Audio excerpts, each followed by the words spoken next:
Pronto, pessoal, tá gravando.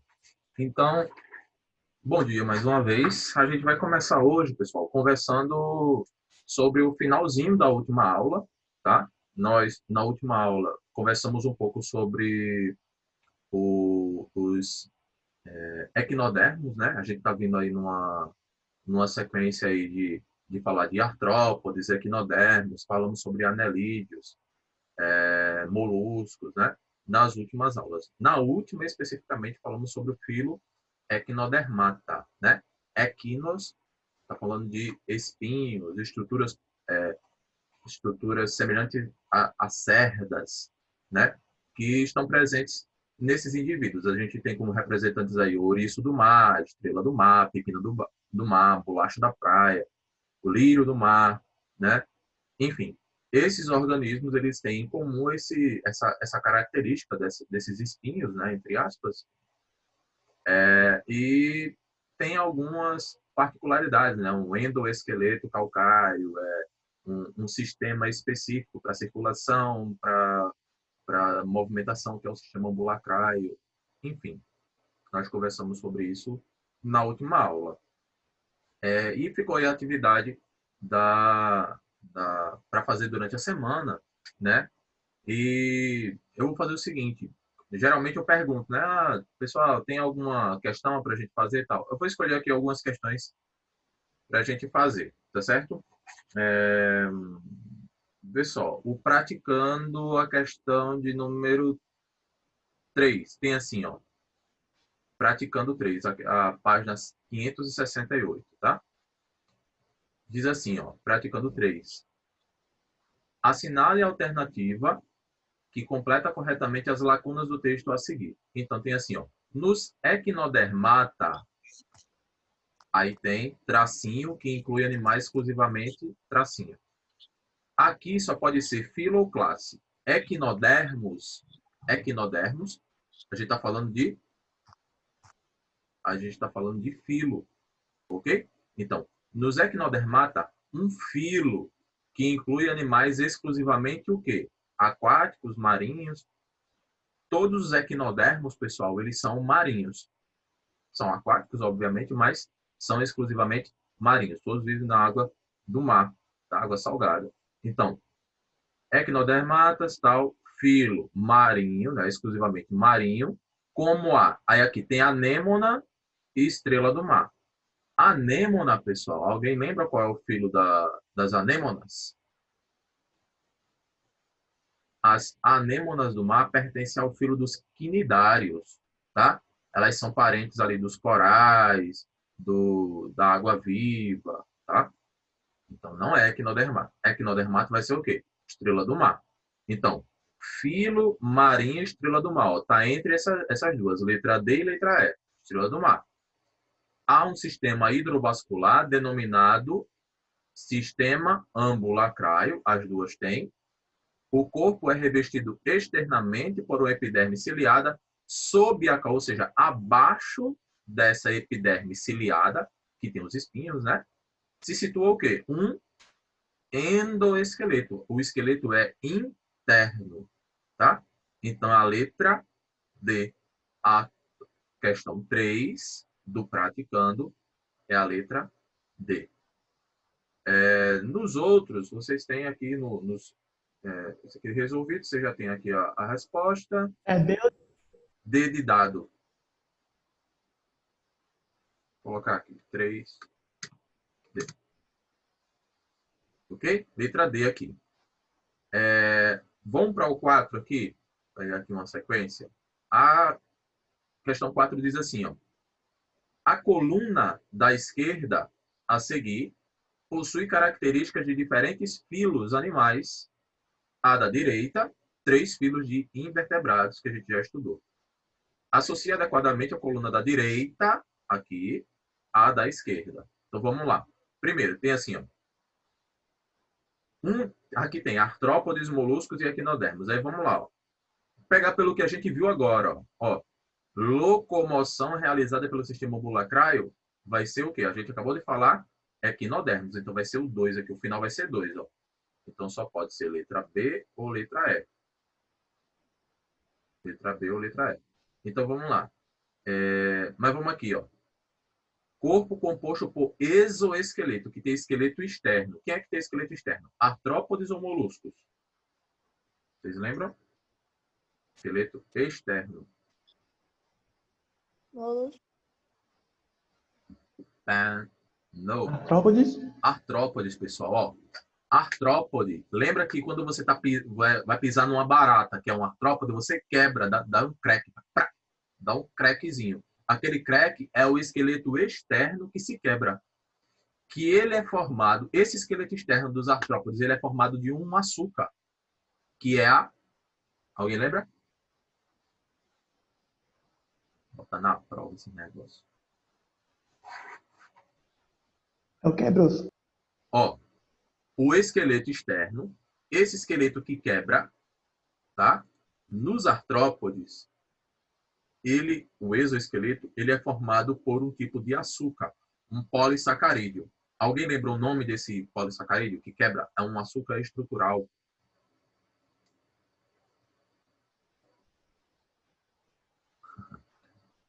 Isso daria para fazer doce de barata. Só que esse açúcar não é doce, né? Esse açúcar não é doce, ele é um açúcar estrutural. É igual a celulose nas plantas. Nas plantas tem celulose, é um açúcar, mas não é doce.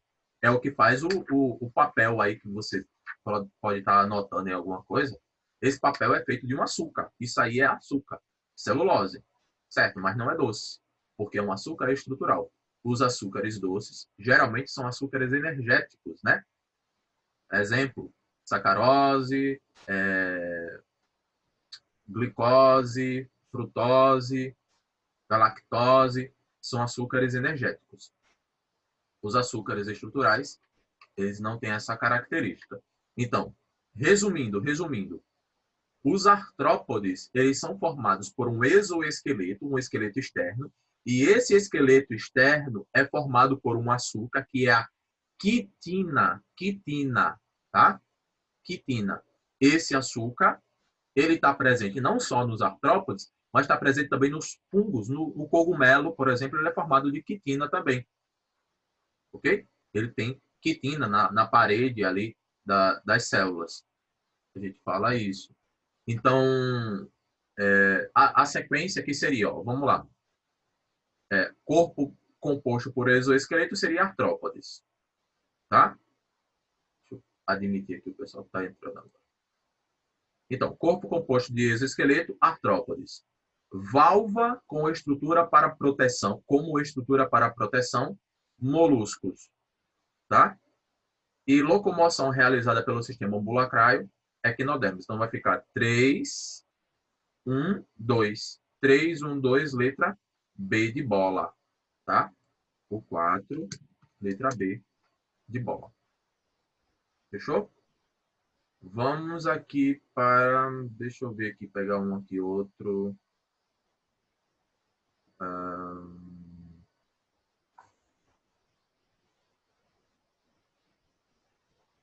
Vamos pegar esse um aqui dos complementares. Tem assim, ó. Observe a tira a seguir. Aí tá aqui a Mafalda olhando aqui, quem? A estrela do mar. E ela olha para cima, né? Aí ela fala, caramba, né? Como se pensasse que a estrela do mar, ela caiu do céu, né? E tá lá na praia. Aí diz assim, ó. O invertebrado observado por Mafalda pertence ao filo dos equinodermos, a gente já falou. Os quais apresentam o quê? Aí vamos lá. O habitat é terrestre. Eles têm exoesqueleto, tem esqueleto externo. Eles têm deuterostomia, tem fecundação interna ou apenas simetria radial. Essa questão aqui é interessante porque ela resume quase tudo dos artrópodes. Uma questão simples dessa, tá? Mas vocês acham que seria qual letra aí?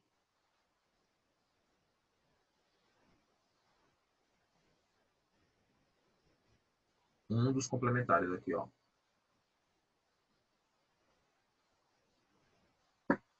Vou explicar, tá? Para a gente já ir para o próximo capítulo. Vamos lá, ó.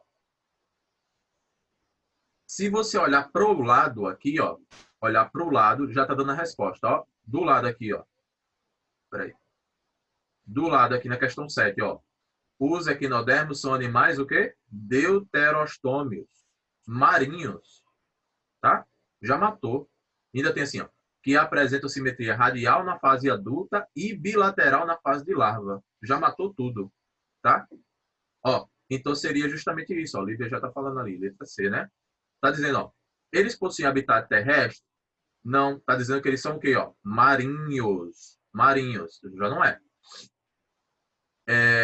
Eles têm exoesqueleto, o esqueleto é por fora? Não, é por dentro, a gente já viu isso nas outras questões. Eles são deuterostomiados? São, tá dizendo aqui, deuterostômios. Eles têm fecundação externa, tá? Não é interna, e apresentam simetria bilateral quando eles são larva e simetria radial quando eles são adultos. Ok? Isso deles serem deuterostômios é o quê, professor? Deuterostômio é um tipo de organismo que, quando ele vai formando o tubo digestório, o início da formação desse tubo, quando ele é embrião, ele ocorre através da formação do ânus, da cavidade anal. Ou seja, a invaginação ela acontece a partir da cavidade anal e vai se desenvolvendo o tubo digestório, até chegar na cavidade oral. Quando você tem os organismos protostomiados, aí começa a formação do tubo, começa pela cavidade oral. Tá? Então, protostomiados são quais organismos? São todos os filos que a gente viu, com exceção dos equinodermos e dos cordados, que a gente vai ver agora, que é o que a gente pertence. Só equinodermos e cordados é que são deuterostômios. Todos os outros, poríferos, quinidários, platelmintes, neumatelmintes, artrópodes, moluscos, anelídeos, acho que é isso. Todos esses outros são protostomiados. O início da formação da cavidade é a cavidade oral, tá? Lembrando que nem todos esses têm cavidade oral e anal, né? Boa parte desses só tem cavidade oral mesmo, é aquela cavidade gastrointestinal que o alimento entra e sai pela mesma cavidade. Agora, quem tem cavidade anal e cavidade oral, que a gente considera, e é deuterostômio, é apenas equinodermos e cordados. Fechou? Então, toda vez que falar assim, sim, e isso é interessante, por quê? Porque isso faz com que, se você colocar na escala evolutiva, todos esses filos que a gente viu, no final das contas, quem vai ter uma característica assim, mais próxima dos cordados da gente são justamente justamente esse filo, o filo dos equinodermos. Ou seja, evolutivamente falando, quando a gente fala de desenvolvimento embrionário, os animais que têm um filo, né? O filo que tem uma estrutura embrionária mais parecida com o nosso filo é o filo dos equinodermos, tá? Nem os moluscos, nem os artrópodes, nem os anelídeos, eles possuem esse tipo de formação embrionária que é semelhante à nossa, ou seja, deuterostomiada, tá? Vamos lá. Vamos para cá, ó. Página 571, a gente vai começar hoje o filo dos cordados, tá? Se alguém depois tiver alguma questão, aí, professor, estou com dúvida nessa questão, e depois quiser mandar aí, pode mandar que eu vejo aí que tira a dúvida para vocês, tá? É só porque a gente tem pouquinho tempo, senão a gente vai ficar, agora a gente só tem 15 minutos. Então a gente vai ficar com pouco tempo demais para a gente ver o assunto e fazer todas as questões, ok? Então a gente vai fazer sempre algumas, tá? Algumas questões. Então tem assim, ó. Os riscos de extinção de sapos, rãs e pererecas em decorrência das alterações ambientais. Lembrando aqui que a gente está falando de anfíbios, né? Anfíbios já é um grupo mais high power, né? Porque a gente já tem organismos bem desenvolvidos com coluna vertebral, né? A gente está falando do filo dos cordados, né? Então, vamos lá, prestar atenção. Então, eu tenho aqui, ó, a diversidade de anuros. O que é anuro? Anuro. Uro significa cauda. anuro, esse A no começo quer dizer que não tem ou não é alguma coisa. Ou seja, não tem cauda. Anuros são os anfíbios que não têm cauda. Por exemplo, sapo, rã, perereca, tá? Gia. Esses animais, a gente diz que são anuros. Eles pertencem à classe dos anfíbios, ao filo dos cordados, classe dos anfíbios, e eles estão ali dentro do grupo dos anuros. Aí vamos lá. Os anuros, o número de espécies ultrapassa 5.600. E o Brasil é considerado atualmente o país que inclui a maior diversidade, abrigando 849 delas. Estar no topo desse ranking é motivo de orgulho para nós, brasileiros, mas exige muita responsabilidade. Quase 500 das espécies que vivem no país são endêmicas, isto é, exclusivas do nosso território.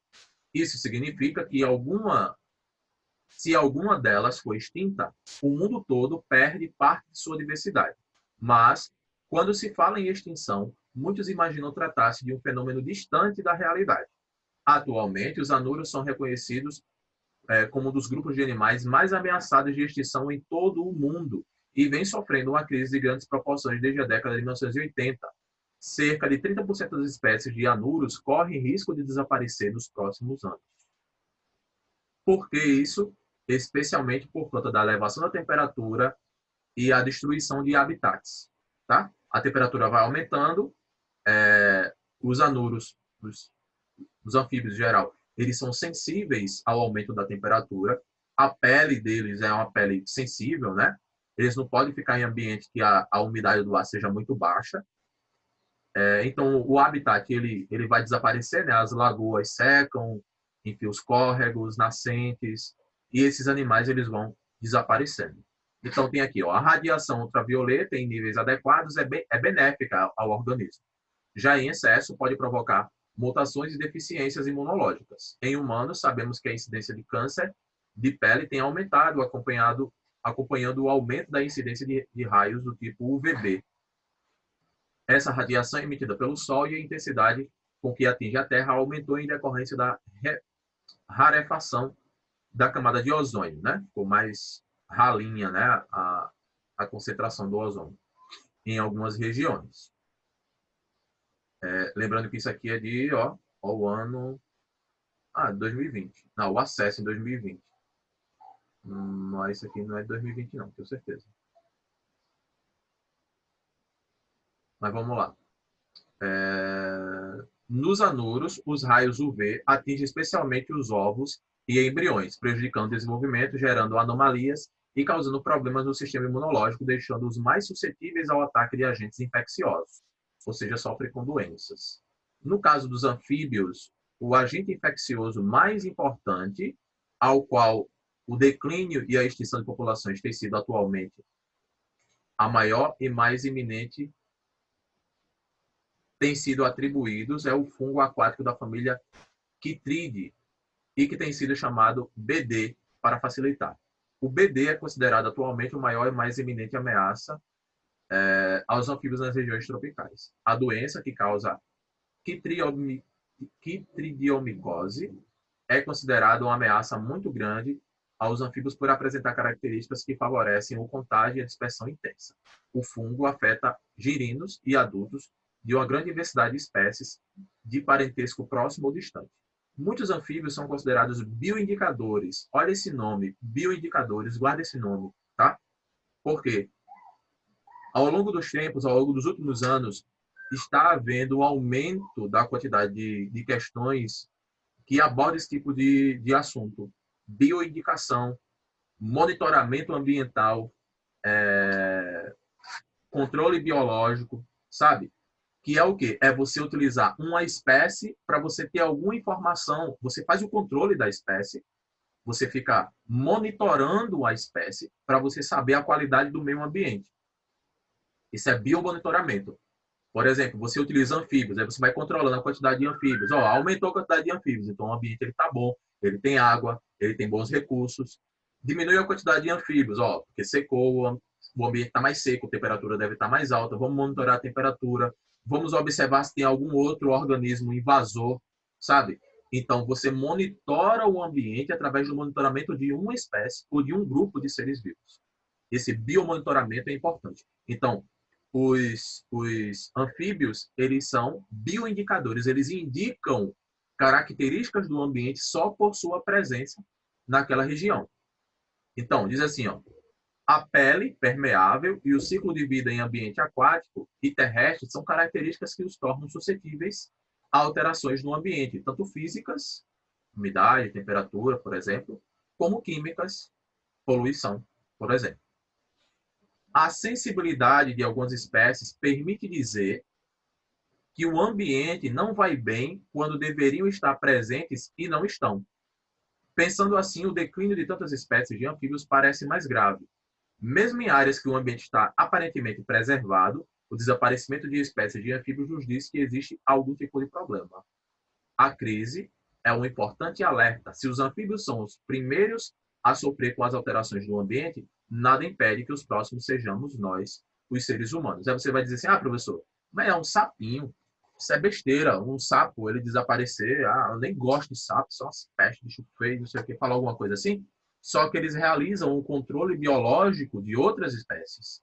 Você pega mosquitos, exemplo, né? Mosquitos, moscas, pequenos insetos, aracnídeos, sabe? Pragas como gafanhotos, grilos, são os anfíbios que realizam esse controle biológico. E mesmo se eles não fizessem isso, eles nos dão informações do meio ambiente através de sua presença ou ausência no ecossistema. Só por esse fato, por eles serem bioindicadores, já é um ponto muito significativo, né? E justo para a gente poder considerar a sua manutenção, ou seja, a sua conservação. Ok? Então vamos lá. A primeira questão diz assim, ó, com base no texto e em seus conhecimentos, identifique e explique o tipo de interação ecológica existente entre o fungo e o anfíbio. Está dizendo aqui que o fungo, no caso dos anfíbios, o agente infeccioso mais importante, tá, tem sido ao fungo aquático da família Chytrididae, tá? Enfim, o fungo ele fica na pele do anfíbio, na pele, né? E ele causa ali uma micose, né? Ele causa um tipo de infecção, uma micose. Fungo, micose é a doença causada por fungo. E esses animais, como eles são sensíveis, eles morrem. Agora, pergunta, qual é o tipo de interação que está havendo entre o fungo e o anfíbio, o sapinho, marrom, pereré?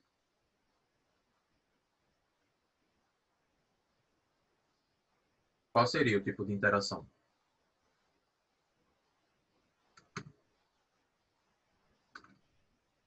Oi?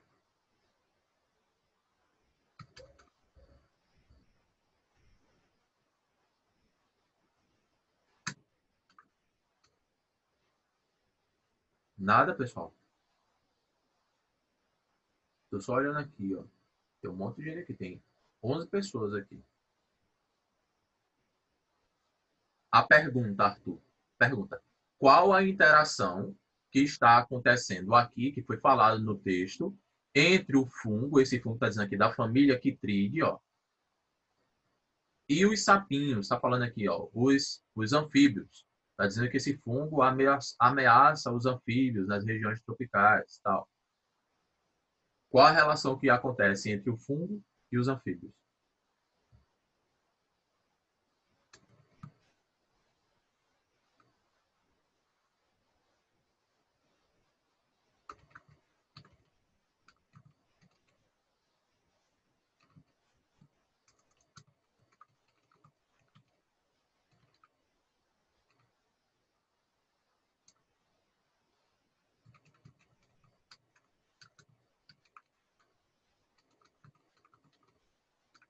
Vou colocar aqui, ó. Parasitismo, pessoal. É um parasitismo. O fungo, ele é um parasita no fungo, no anfíbio. Já que ele tem a pele sensível, o fungo, o anfíbio, ele tem a pele úmida, é uma pele sensível, se torna um ambiente típico de proliferação desse fungo. Ok?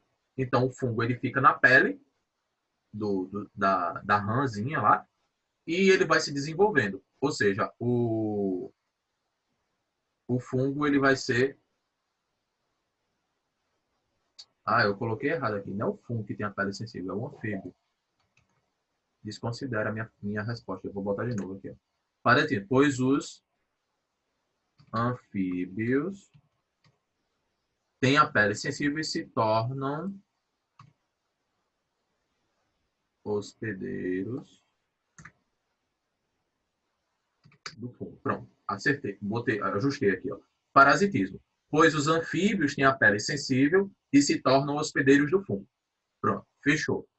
A questão 2 diz assim, por que os anfíbios são considerados bioindicadores? Tá? Por que eles são bioindicadores? Aí eu posso dizer, os anfíbios indicam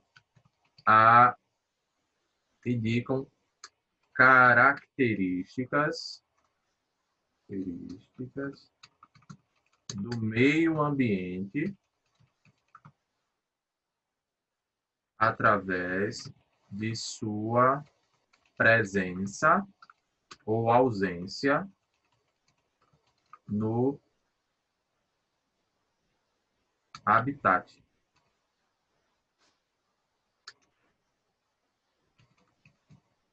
Entendeu? Então seria o seguinte, ó, no habitat. Eu vou colocar a continuação da resposta, mas seria o seguinte. O anfíbio, só o fato dele estar lá, se ele está, vamos dizer, tem uma população, você está monitorando a população. Ela tem 30 anfíbios. Passa um tempo, aí aumenta para 90. Passa um tempo, aumenta para 180. Aí daqui a pouco, depois de 3 meses, cai para 20. Aí então aconteceu alguma coisa. Então, quando você vai monitorando os anfíbios, você vai, a partir daquele monitoramento, você vai sabendo mais ou menos o que é que está acontecendo no ambiente, devido àquela, àquela oscilação de densidade populacional. Pode ser que tenha acontecido um tipo de poluição na água, já que eles são sensíveis a alterações na água. Pode ser que tenha acontecido algum tipo de problema é, em algum tipo de praga, algum tipo de parasita, um fungo, por exemplo, lá na região. Pode ser que o alimento do fungo tenha começado a desaparecer. Alguém colocou veneno lá nos gafanhotos, nos grilos e tal, e começou a diminuir a quantidade de organismos. Pode ser que tenha acontecido sei lá, formaram uma barragem na parte de cima do riacho e a água deixou de correr para onde tinha a população de fungos na água. De fungos não, de anfíbios na água. Ô, professor, Oi. a extinção de espécies como sapos, rãs, cobras, eles podem ocasionar problemas com o aquecimento global? Seria o contrário. O aquecimento global ele pode provocar a extinção de espécies, como as que você falou aí, mas não o contrário. Não é que o desaparecendo o fungo, desaparecendo, toda vez eu quero falar fungo, desaparecendo o anfíbio, desaparecendo essas espécies, vai colaborar com o aquecimento global. É o inverso. Quando aumenta a temperatura, então, eu tenho mais radiação, os organismos que são mais sensíveis, eles vão sentir mais. Então, organismos como os moluscos de terra, né? Os moluscos terrestres, os anfíbios, organismos mais sensíveis, mais delicados, eles sentem mais do que os organismos mais vamos dizer assim, mais brutos. Você pegar um exemplo de um crocodilo e um camelo, vamos pegar um exemplo, um camelo e um sapo. O camelo ele é muito mais resistente a essa questão da seca, sol, tal, do que um sapo. O ambiente para ele se reproduzir, né, o sapo, é a água, o ambiente aquático. Ele depende da água. Então, quando aumenta a temperatura, diminui mais os cursos d'água, diminui os córregos, a taxa de evaporação ela está muito alta, então evapora mais rápido. Então, se a gente não tiver, se a gente não se preocupar, porque está tudo interligado, ó. Se a gente não se preocupar, imagina se fosse uma pergunta lá para você fazer um texto, né? Para você fazer a sua redação, a sua produção de texto, né? Aí você tem lá falando sobre isso, sobre desaparecimento dos anfíbios no mundo. Imagina se fosse esse texto aqui que a gente acabou de ler. Desaparecimento de anfíbios. Aí, fale sobre o desaparecimento de espécies no mundo. Aí você teria que trazer, seria interessante trazer algum tipo de informação para que a gente pudesse resolver esse tipo de problema. E uma das formas que a gente tem para resolver esse tipo de problema é se preocupar com preservação dos ecossistemas, reflorestamento de áreas degradadas, evitar biopirataria, que é o pessoal que pega as espécies para estar vendendo, comprando espécies que são nativas, que elas são fundamentais para a gente poder ter a manutenção dos ecossistemas, né? Então, evitar a biopirataria, evitar o uso de agrotóxicos, evitar a poluição, pensar em algum tipo de plano, né, para a gente ter saneamento básico no nosso país inteiro. Né? A gente só tem 50% da população do Brasil com saneamento básico. Então, algumas medidas devem estar associadas a essa manutenção das espécies. Ok? Não é só porque está a temperatura aumentando e isso a gente não tem nada a ver com isso. Não, pelo contrário, a gente tem muito a ver, a responsabilidade ambiental é praticamente toda nossa. Ok? Aí está perguntando assim, quais outros bioindicadores você conhece? Eu vou colocar aqui uns exemplos. Nós temos os líquens, que são bioindicadores, tá? Nós temos os fungos, são bioindicadores. Nós temos as algas, plantas carnívoras, insetos, são bioindicadores. Por que esses organismos são bioindicadores? Porque só a presença deles lá você já sabe mais ou menos o que é que significa. Um exemplo que a gente pode colocar, os líquens, quando eles estão lá, é porque a umidade do ar está alta. Planta carnívora, quando está lá, é porque o solo é pobre em nutrientes. Ok? Pessoal, eu vou deixar para vocês, já falta menos de um minuto aqui para concluir, a aula tem a indicação aqui, eu vou deixar vocês para darem uma lida no assunto, tá? Sobre cordados, para que a gente, na próxima aula, a gente retome, ok? Mas dê uma pesquisada sobre bioindicadores, sobre manutenção de espécies, manutenção de ecossistemas, tá? Proposta de produção de texto sobre o assunto meio ambiente, ok? Dê uma olhada sobre isso para a gente comentar na próxima aula. No mais, um abraço a todos vocês. Nos veremos na próxima semana, se Deus quiser. Até mais. Tchau, tchau.